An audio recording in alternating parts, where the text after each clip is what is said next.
Ayan mga tatad, dito mga tatad, ang hawak ko ay itong Dickinson 400 grams, no mga tatad, ng FDM quality ito rin. Nakikita nyo mga tatad, napakakintab pa rin, pero napakatagal na nito sa atin. Kaya gano'n natin ito kaalaga mga tatad, dahil sa talas niya, sa quality ng talim. Ayan, napakaganda.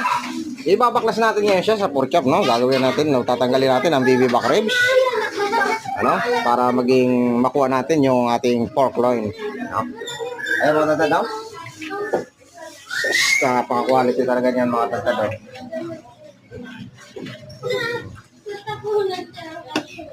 Ayan mga tatad, napaka-quality ng talas niya, no?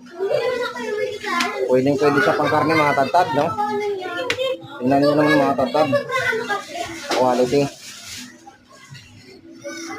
Oh.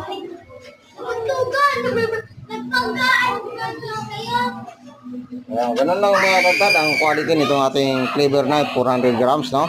Napakaganda nito mga tatad.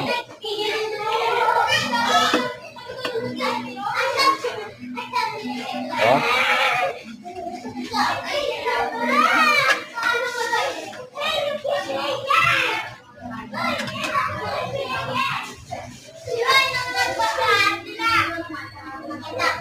Oh. Kaya ano pang hinihintay nyo mga tatad, no?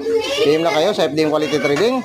Napakaganda at sulit yung kaya na dumayin nito yung tatad. Let's go.